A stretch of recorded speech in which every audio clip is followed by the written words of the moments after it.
Hello and welcome to another episode of Ask Motoring. I usually like to wave my hands around, and if you notice that they're slightly blue today, it's because I've ridden into the office through the rain. It was so good that I didn't stop to put on my rain gear. My leather gloves got wet, and I think this is a mark of the fact that I had a good ride today. So, anyway, I am taking a bit of a break from work to record this episode this time because what we are working on is Disconnect Season 3. We've just released episode 3 of 4. They're all on the Motoring app exclusively. Please do check them out. They are free to watch. We've loved the discussions we're having this time, and we'd love for your ideas on what we should discuss next. Please don't forget. Now, on Ask Motoring, we answer questions that you've asked. If you have a question, please come to Motoring Circles, which is a part of the Motoring app. Circles is free. The app is free to download. Use the hashtag AskMotoring and we'll get right on it. We get tons of questions every day. We answer most of them on text as soon as we can. We select some of them and bring them up here. That's how this format works. If you haven't checked out Circles, I think you are actually missing out. Yeah, we did make a podcast episode saying that the fear of missing out was not a real thing. But in this particular case, I promise you are missing out. Some very nice, intelligent, curious people are there. They're discussing ideas about cars, motorcycles, and more with each other. And I think you really should be part of it because this is the nicest group of people I've ever had the opportunity to interact regularly with. I love for you to try it. Now, to the questions, let's not waste any time. And the first one is a big one.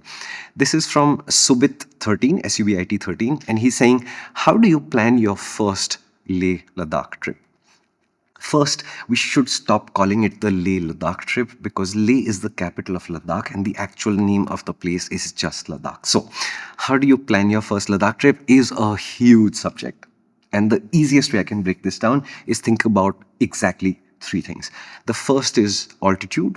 The second is the effects of altitudes, mountains, etc., and weather. And the third is planning for your motorcycle and how would you get through. Altitude basically means the higher you go, the less oxygen there is in the air, and your body can react from mildly badly to really, really badly to it. Mild symptoms could be a headache. A serious symptom could be you are so low on oxygen that you have to go to the hospital, you have to be put on oxygen, and in the worst case, you have to be flown out to the plane so you can recover, and death can occur also.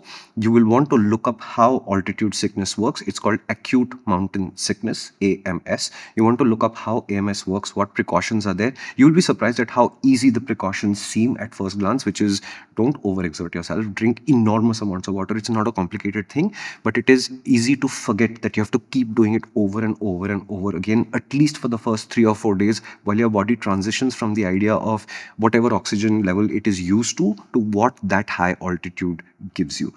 To me, before you start planning anything for your Ladakh trip, the key thing is work out how AMS works, what you're supposed to do as a precaution, and what medications and precautions do you need to take in case you start feeling some of the symptoms. The symptoms usually start slow and then build up. If you intervene early enough, it's usually not going to escalate into a serious medical condition. Again, you're going into an area where AMS does happen to tourists a lot. So there are resources that will be able to help locally. It is a remote area though, so help will not always immediately be available. This is what you're planning for. And that brings me to the second point, which is the effects of weather on altitude.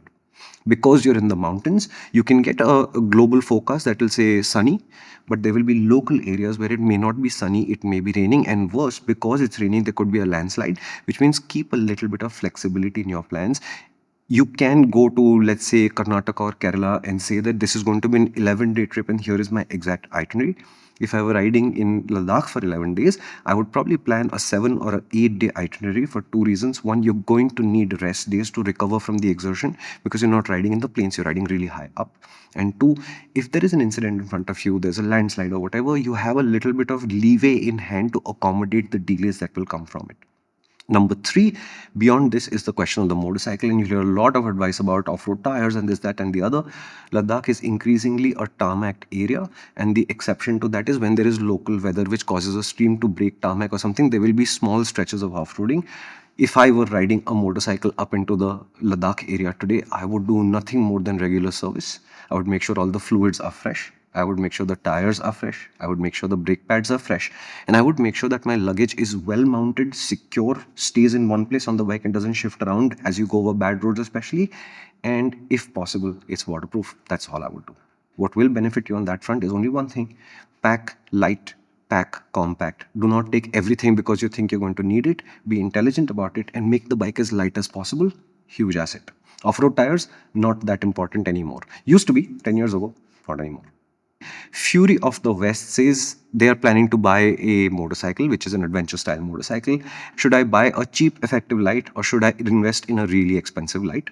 The price points for the Mad Dogs he selected versus the Bahar designs are the same, which basically means the Bahar designs lights will be a lot less powerful because Mad Dogs are a what as far as I can tell, it's either a imported brand, usually means that's from China and rebranded here or something like that. Whereas Bahar Designs is considered the creme de la creme of lights. They're made in the US, they race them constantly, and I've used them. I'm a huge fan of the Bahar Designs brand. Now, if the brightness throw will be good enough with one pair is one question. That is actually quite easy to solve. Most of us on highway speeds at about 110, we don't need a lot of light to see where we are going. The idea that you throw an increasingly larger number of lumens at the problem is honestly just the worst form of marketing. For example, I just bought a KTM 390 Adventure. The lights I have on it, they barely produce 4,500 lumens. It is more than enough because you've forgotten to factor in the headlight itself.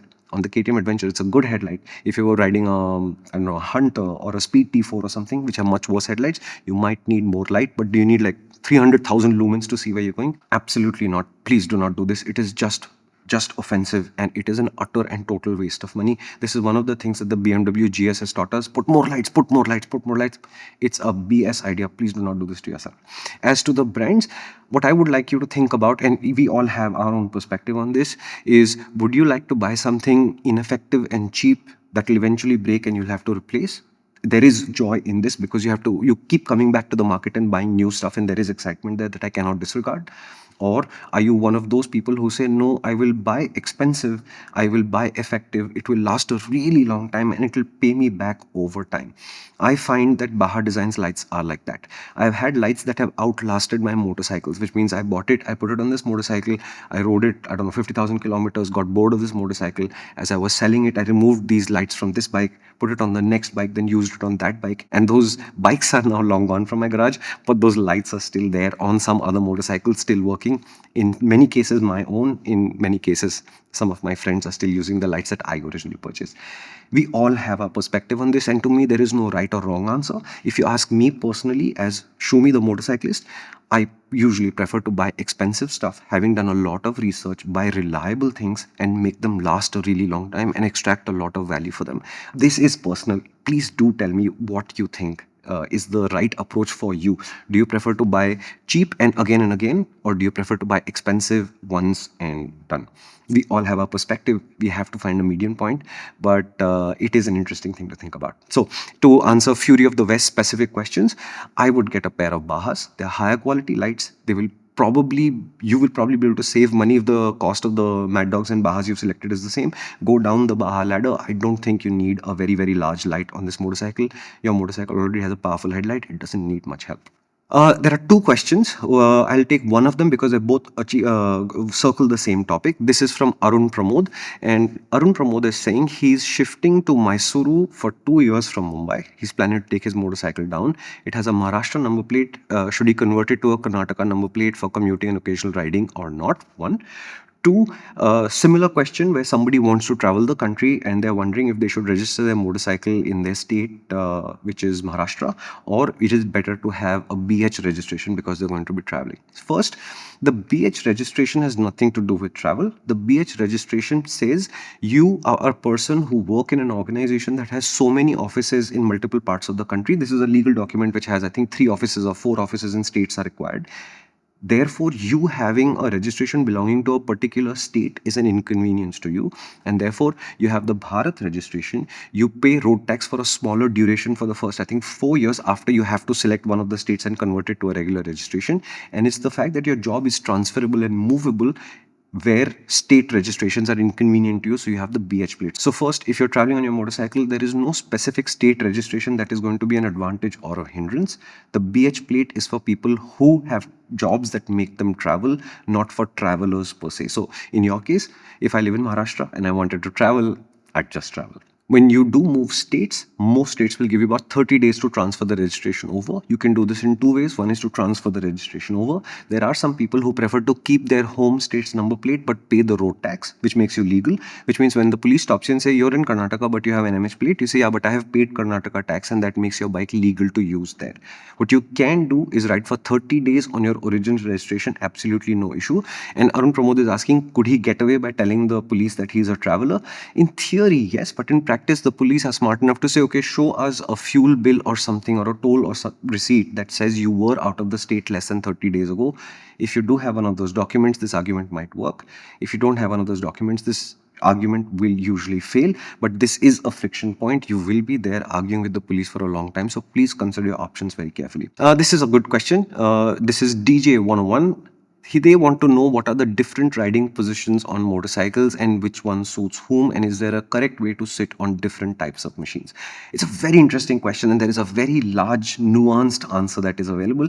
But I will say this: when we teach at the school I go to as a coach, we tell them, when you sit down on a motorcycle, you think of your body as two parts: what's below the belt and what's above the belt.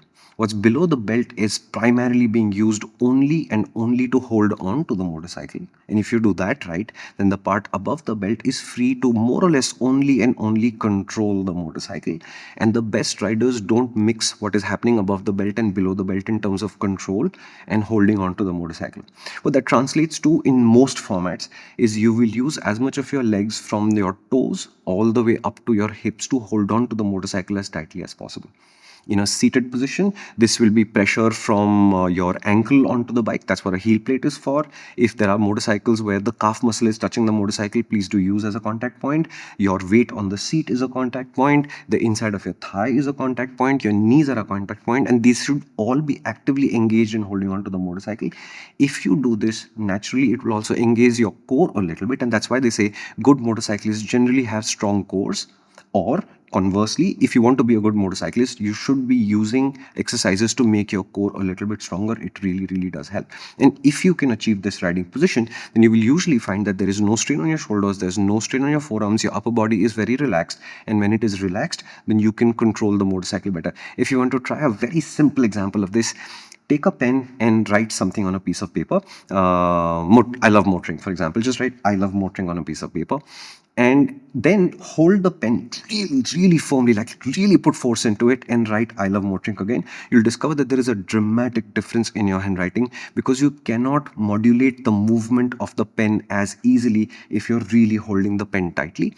And when your legs are working, then you can operate the handlebar with the delicacy it requires, which gives you better throttle control, it gives you better direction control, makes the motorcycle feel lighter by a huge margin, and you will really love it. It's not an easy skill to practice. It is going to, at the beginning, cause aches and pains in your legs, because these are muscles that have not been used to staying isometrically engaged for a long duration of time, which is what you're asking them to do. So there is a little bit of a, let's call it a threshold that you have to cross before you get there. It is worth crossing though.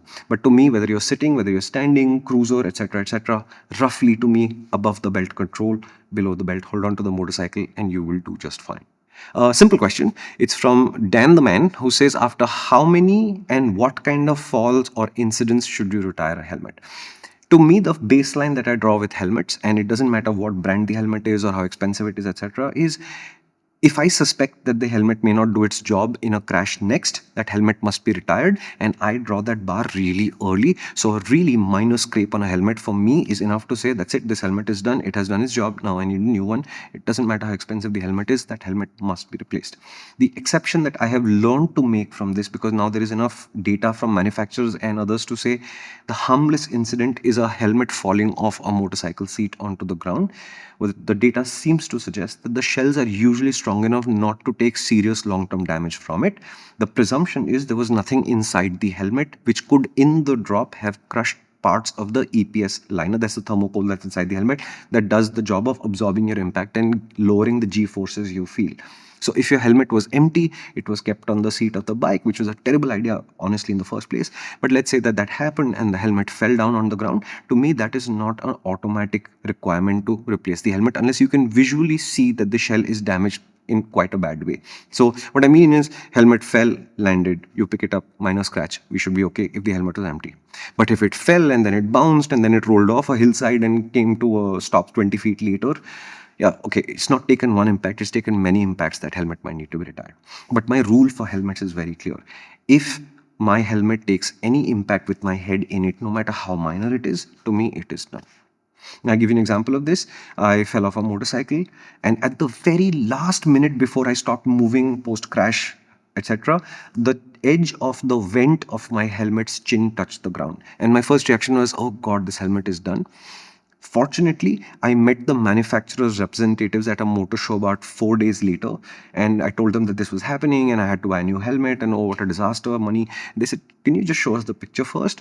They took the picture, they sent it to their technical center, had somebody look at it, which in a lot of the expensive helmets case, they are happy to do for you, even in India. But they basically looked at the picture and they said, we cannot see any place where the shell has touched the ground. Whatever scratches are completely limited to that plastic vent. This helmet is actually okay. This gentleman just needs a new vent. And I was very fortunate that they sent me a vent, we replaced the vent, and that helmet worked for another 2 years before I had to be retired for age. And age is the last part I want to talk about. You want to retire your helmets eventually. For cheaper, low quality helmets, to me, max 2 years, assuming you're taking care of the helmet every day, it's not being bashed around walls and doors as you go by. For middle order helmets, 3 years. Top of the line helmets is documented. In the documentation, you'll see that they say, please retire helmets in 5 years. That's how helmets work. Before I go, last question. I'm not offering the solution here, but I'll tell you where to find the solution. This is from a user called Vij, and he's saying, how would you keep your helmets, jackets, gloves, etc. dry, assuming you've just come back from a rainy ride? I've discussed it in a lot of detail in a post on my personal account on Motoring Circles. I'd like you to go check it out. In the comments, there should be about 40-45 comments as I record this today. You will also see what other people do to achieve dry gear overnight, for example. How do you check it out? Download the Motoring app. It's free. You will make a username and you will immediately be part of Circles. Go into Circles, search for wet riding gear. We have a phenomenal search engine. Do remember that there are comments in there and there are members of the Motoring fam who also contributed how they approach this problem. So you'll get a big overview of what are the free solutions, what are the paid solutions, and my solutions are not expensive. They are extremely effective. Please do go check it out. Now, if you've enjoyed the Ask Motoring episode and you'd have a question that you'd like to ask, please also post on Circles using hashtag AskMotoring. I also request you to do one more thing for us. We've tried 2 or 3 different kinds of Ask Motoring so far, not just me and Karthikeya hosting the episode, but there are episodes where we just answered one question in a lot of detail. We have episodes we've answered 10 questions, no details at all, just quick solutions. And somewhere in the middle where we've taken, let's call it 5 or 6 questions and gone into a little bit more detail per answer. Please tell us which of these work the best for you so we can fine tune the Ask Motoring idea into the sharpest, finest thing that we can make. And yes, we do get more questions than we can answer on the video, but on Motoring Circles, we do try and answer all the questions we get on Ask Motoring. Thank you so much for watching. Oh, and before I go, did you know that Disconnect Season 3 is now playing? It is exclusively on the Motoring app.